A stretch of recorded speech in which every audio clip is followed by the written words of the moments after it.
Hi, Bruce Johnson, founder of Wired to Grow and the BizScalers Club. And today I want to talk to you about how to eliminate most conflict before it even begins.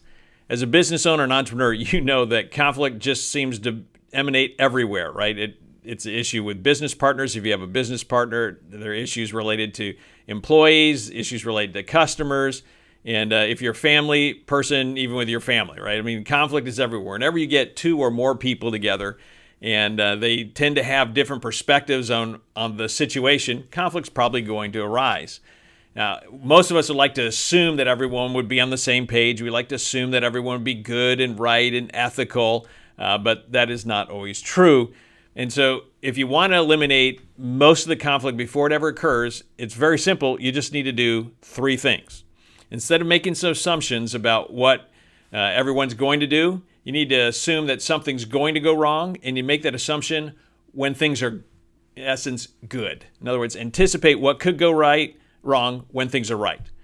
The second issue then is you got to create a system for how you're going to deal with that thing when it goes wrong. And the third one is then you got to paper it, right? Don't assume everyone's going to remember what you agreed to a year or 5 years ago or even last week. You got to paper it. And those three things are important. So you want to anticipate what could go wrong when things are right. You create a system to be able to deal with that. And then finally, you need to paper it and make sure everyone is in agreement so there's no conflict moving forward. Now, people may not like it, but they've agreed to it. Reduces the conflict immensely. So let's take a couple of different scenarios and let's walk through them. Let's say you start a company and you have a business partner. And both of you, let's do the math to make it simple, are 50-50 partners, though that's rarely a good idea.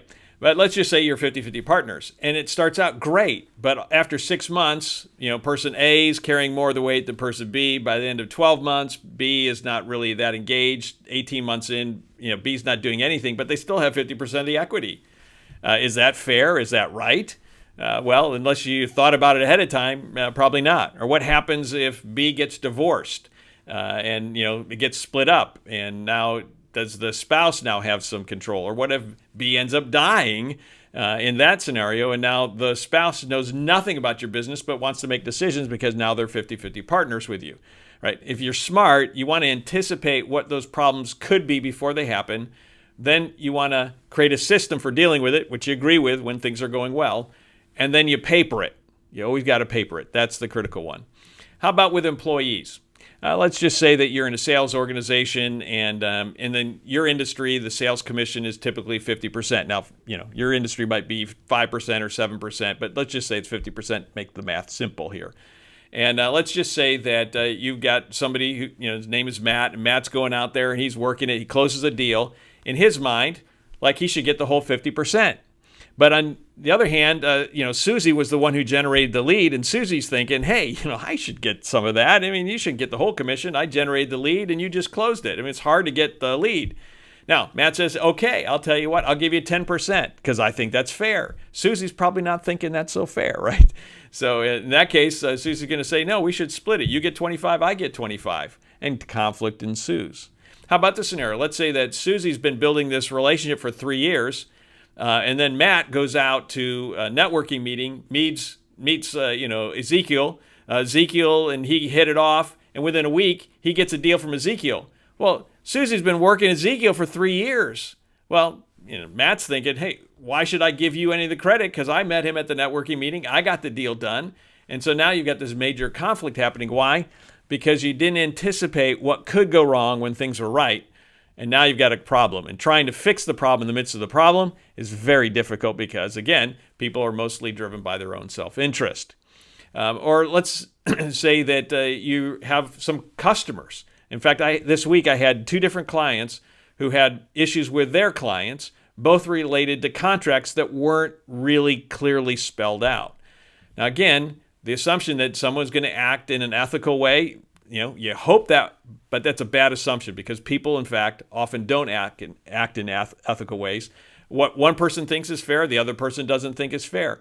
That's why you have to anticipate what could go wrong, and then you need to create the system, then you need to paper it and make sure that everyone is in agreement. And if you do that, you can eliminate the vast majority of conflict with your business partner if you have that, with your employees, with your customers. And by the way, as I hinted earlier, it even works at home. Okay, so let's just say you're a parent. There is a difference, by the way, between discipline and punishment, right? So in punishment, you're basically trying to get somebody back for something that they did that irritated you. In discipline, you're trying to train your child so that they're able to make better decisions in the future, that they understand consequences and responsibilities. Two very different ideas. So let's say that you got a little boy, let's call him Joey, and you decide you're going to get Joey a bike because Joey wants a little bike. Sounds like a great idea. Good parent that you are. So you go buy the bike. Now, when you buy that bike, you should anticipate as a parent that Joey is not going to put that bike in the garage every day. Right? That's just a bad assumption. You should assume there's a high probability that he's probably not going to do that.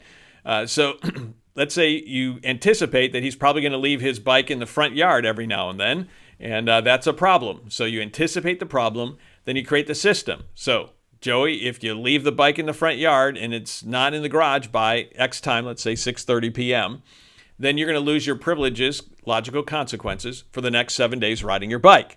And then you paper it, write it down, and then you make sure that Joey understands this is exactly what's going to happen. So 2 days later, you're walking by the front door, you notice that Joey's bike is out, it's now 7:30 p.m., There's no big conflict, no biggie hairy deal. You don't have to get ticked off. You just say, hey, Joey, come on over here. I'm looking out in the front yard. What do I see? Joey says, well, I'm so sorry. I didn't mean to. Hey, no big deal. You know the system, right? You left it out there. It's past 6:30. What happens? I lose my privileges for a week. That's exactly right. But, Dad, it's not fair. Hey, you knew the system, right? You could ride your bike literally every day as long as you get it back in the garage by 6:30. So you chose. I didn't choose. You chose to do this. So it's on you. No major conflict, no big deal, right? Because you anticipated what could go wrong. You created a system. You papered it, and you made sure everybody was in agreement. If you understand those 3 simple steps, you can eliminate vast majorities of conflict in any kind of relationship that you have. You can't get rid of all of it, but you can get rid of a lot of it just by following those 3 simple steps. And as a business owner, you have to make sure you think about it all the time, because if there's conflict going on, then you're not focused in on how you can grow your company. You're not focused in on how to scale the company because you're dealing with all this internal junk. So make sure you follow those 3 simple steps, and you can become a great biz scaler. So if this was helpful for you, I encourage you to make sure you share it with some other people.